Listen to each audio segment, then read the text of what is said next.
Pagdating naman sa mga installment, so ano ba yung mga available na ina-accept natin sa AM's Gadget? Nag-accept po tayo ng home credit installment, G-Gives, yung SPay po, pili na lang pero pwede pa rin naman. Siyempre yung Skyro natin and yung credit card natin. Yan. So pagdating naman sa mga, syempre sa mga COD, so sa mga ba yung available yung mga cash on delivery natin? Opo. Available po yung COD natin, cash on delivery within Metro Manila and COP naman po sa mga malalayong lugar. Yan. Sa mga tawid dagat through LBC yan. LBC. So yung discard, no? So kung paano po yung shipping sa malalayo at hindi kayang pumunta sa pinaka-physical store ng AM's Gadget, so kontakin nyo na lang po sila sa contact info na pwede nyo makita sa comment section. And then pagdating naman sa mga trade-in, swap, and buy and sell, available sa kanila. Kung gusto nyo po mag-upgrade, mag-downgrade, yan. Punta lang po dito. Available sa kanya, Android, brand new or second hand, o iPhone, brand new or second hand, pwede sa kanila yan. Ito mga diskarte, bumalik tayo sa AM's Gadget dito sa may Green Hill Shopping Center ngayong October 2025. So makasama natin si Bossing. At kung napapansin ninyo, yung mga nakalatag dito ay mga iPhone 17 series. 17 series. So alamin natin mga presyo, no? Pero baka po magulat kayo sa presyohan natin kasi nga po hindi pa naman to official na release sa Pilipinas. So kaya medyo mataas pa yung presyo sa ngayon. Pero bababa pa rin naman to. So lahat naman yan, negotiable at ang babanggatin namin yung presyo. Simulan natin sa 17. Yung 17 natin, 256GB, 63,500 na lang yan. Ayan. So isa pa lang yung available storage natin. Oo, 256 pa lang. Pero So, bababa naman tayo ayan. ng price niyan. Medyo limited pa yung mga stocks natin, di ba? So, Kaya medyo Gusto lang in demand yun yung presyo natin ngayon. Oo. Siyempre, next naman natin, ito daw yung pinakamanipis na iPhone ngayon eh. yung 17 Air, 256GB, 73,500 pa tayo ngayon. Ooh. Nasa 5 to 7,000 tayo above SRP as of Yeah, now. so bababa pa naman ang presyo ng mga diskarte. Pag bagay na-release na sa official sa atin, ano? Ito po, lahat ng pinapakita namin. So mga HK variant to. Hong Kong pa lang siya. So hindi pa po to NTC ha. Baka magtaka kayo, baka sabihin nyo, advance naman. Wala. Sinasabi na namin to dito, ano? So next naman natin, ito, Pro. Yung 17 Pro. Oh. 17 Pro natin na 256GB, 80,500. So 256 siya. 256GB. So ito yung mga available na kulay na meron tayo. Oo, yan naman yung kulay. Silver, tatong kulay pa lang tayo eh. Yan o. Diba? May nagbago sa camera, nilayo lang yung isang camera, Oo. no? Nilagay sa ng dulo. Nilagyan lang siya ng ano. Sabi may nagbago, diba? Pero ang nabago talaga, napansin ko yung kulay. Oo, Ayan, yung kulay. niya.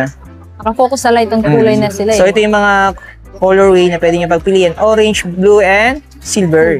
Siyempre sa Pro Max natin, sa magkano presyo natin dito? 17 Pro Max natin, 256GB is 93,500. Then yung 512 naman is 107,500. Ayan, so yung presyo po ngayon, above SRP pa tayo, no? Opo. Kasi hindi pa nga po siya official na release sa Pilipinas. Yes po. So ito po, madiskarte, ulitin ko lang, lahat po to HK variant, ano? Ayan. So ito yung mga kulay na pwede na pagpilian. Halos kompleto ng kulay, no? Oo. Ayun, so ito yung blue. And syempre yung silver, ayan, available dito. So depende na sa mga taste nating kulay, ayan. Halos kompleto sa kulay. Opo.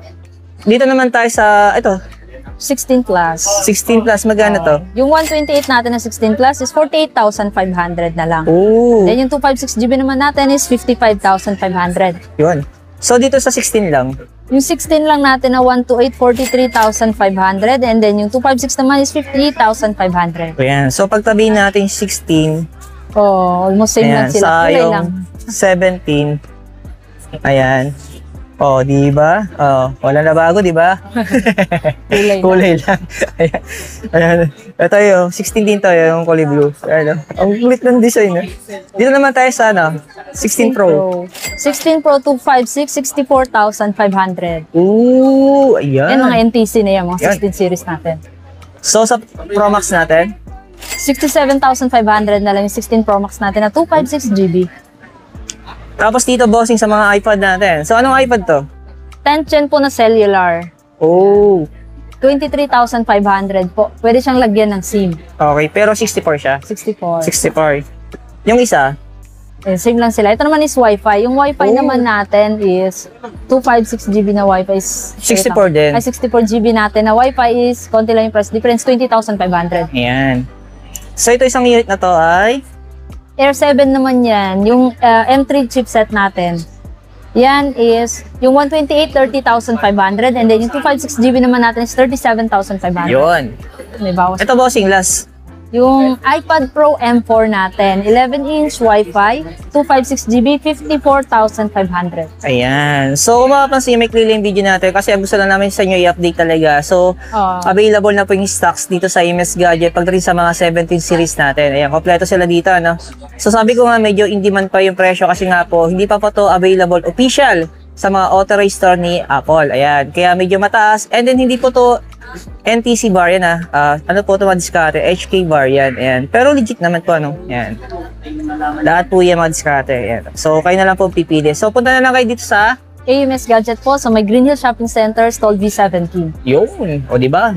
Kasi nyo, ano lang siya dito, chill-chill lang, nakaupo pa yan, partida pa, ano. Thank you, bossing, thank you. Thank you.